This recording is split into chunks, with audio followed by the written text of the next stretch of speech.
Hello, amazing humans. I'm Flic Manning, and it's time to expand our minds.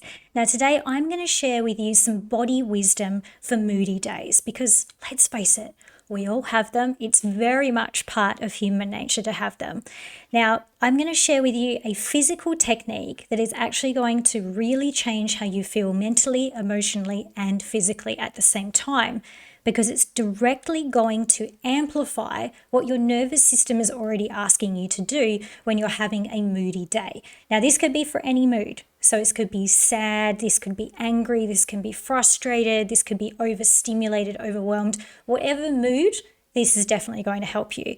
So I'm going to show you what the technique is in a moment, but let me provide you with a little bit of context because, as I think I've mentioned a couple of times before, but I really want you to remember, context, as always, is both king and queen of anything that we want to learn and apply. So really knowing your how and your why together is extremely, extremely important. So when you are feeling moody, again, whether that's sadness, frustration, anger, whatever it is that you're feeling, your body automatically tries to put you in physical positions that are going to help you to process and help you to also protect yourself. That's automatically what it's going to try to do. So what we can do is leverage that as a skill that we can apply anytime that is happening to us. It's going to help us to start to process and shift the feeling out of our body so that we don't store it in the cells of our body, thereby reducing the actual stress on our physical, mental, and emotional self.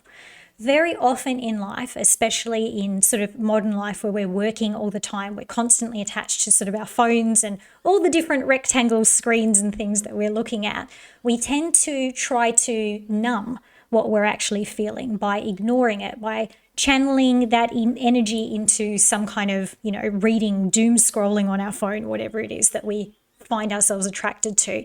Unfortunately, the reality of that, though, is that we end up just actually holding on to that emotion and not releasing it from the body. And it's perfectly okay to feel your feelings. In fact, I encourage you to feel your feelings. It's a big part of how you process and get them out. But our body actually starts storing things at a cellular level within 90 seconds of us registering some kind of emotion or feeling. So we have a reasonably short window in which we can actually assess that emotional feeling and actually go, I'm going to do something about this. Now, even if you've been sitting on something, you're watching this today thinking, I've been festering on this for hours, don't worry, this will still help you to unravel some of that, but it's just for future reference. If you're feeling something, the quicker that you can respond to it, the quicker that you actually start to channel it. And at the same time, you're also allowing yourself to emotionally feel the feeling, which you really need for the purpose of actually then being able to understand it, let it go, learn from it, because they're all there for a reason. So our emotions are not bad things. They are definitely there to guide us. We just don't want to be holding on to them for long periods of time because it is not great for any of our systems to be doing that. So this technique is going to leverage off what your body is already asking you to do. So let me give you a couple of quick examples. You're going to sort of see and understand how this works really quickly. So you may have seen that when people are actually feeling very relaxed, whenever someone takes like a photo and they're on a beach vacation, they're often in this position with the hands behind the head, they're leaning back, their body language is really open. Now, at the same time, you may have also seen people that are feeling really frustrated or angry or just really overwhelmed doing almost the exact same position, arms crossed behind the neck, leaning back, taking a big breath. This is because in both of those scenarios, your body has activated your nervous system to try to create a sense of calm and keeping everything really simple and smooth. So it is a direct reaction to an emotional feeling for your body to go into this position. But there's a couple of things that we can do to amplify that and to help the body to move through that emotional feeling and process it out so it doesn't store in the cells really, really quickly. So let me give you the reason why that particular body position actually works, because it's pretty cool, I think. So we have this amazing nerve that runs from the cranium, your head, all the way through the body. It's called the vagus nerve.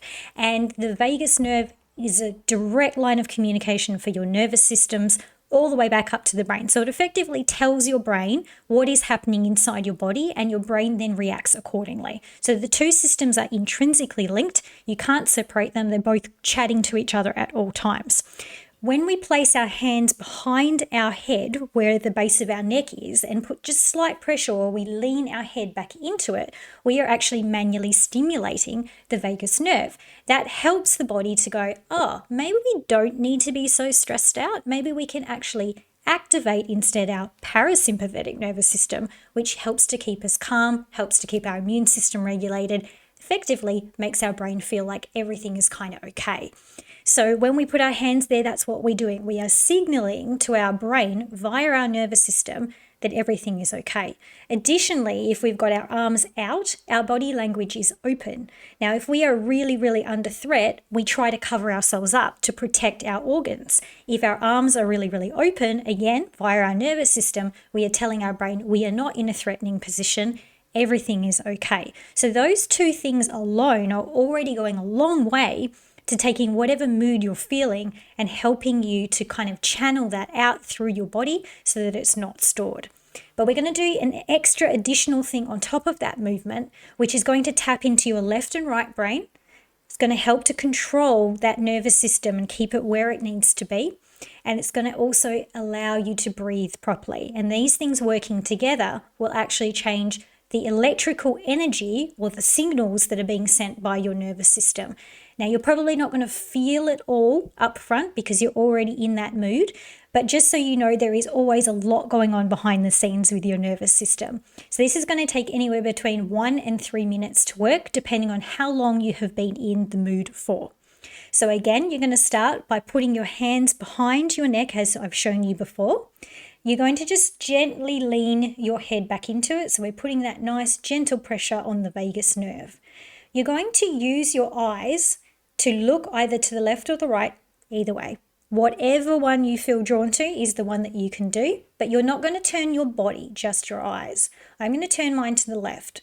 I'm keeping them open and I'm essentially staring for as long as I can. It's okay if you occasionally blink, but essentially we're just trying to keep the eyes over to one side without actually adjusting the body too much. And here we're just going to keep breathing very gently. Now, as I've done this very, very regularly, it's not going to take too long for you to see how the body is going to respond, but it's okay if this actually takes 1 to 3 minutes. Just stick with it, keep your eyes to that side and continue to breathe.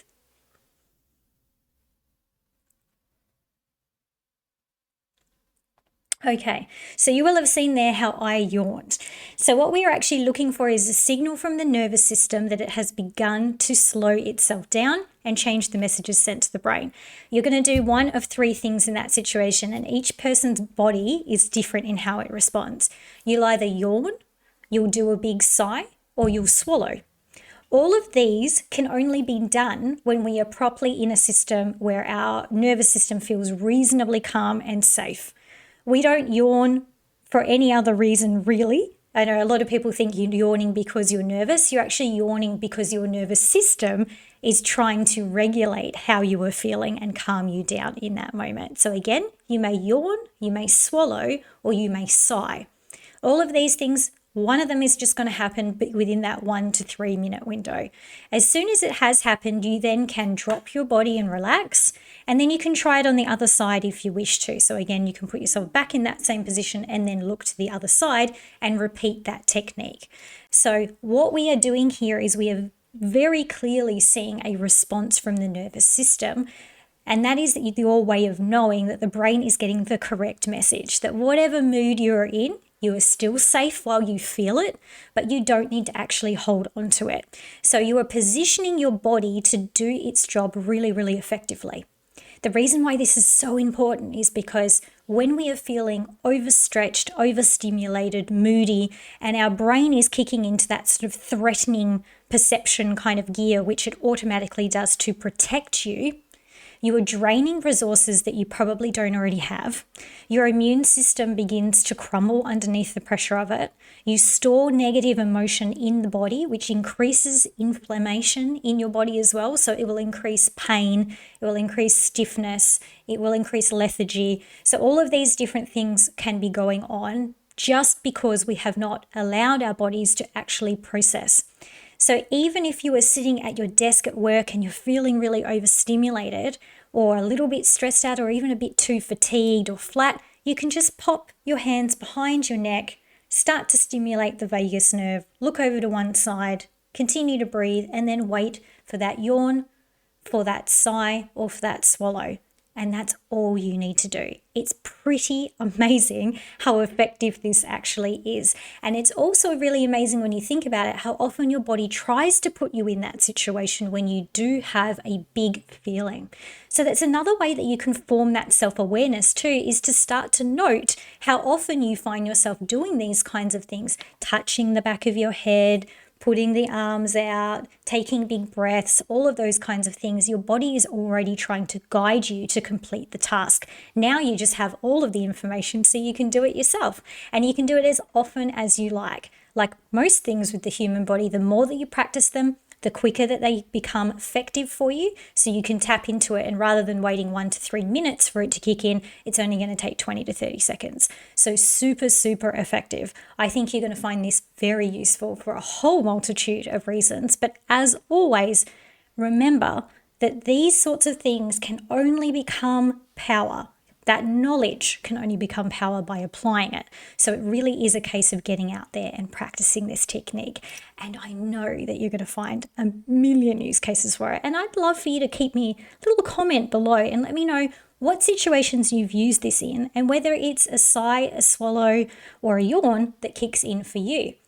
Just time to observe yourself, build that self-awareness, build that connection to yourself. You can't go wrong. There's so many benefits.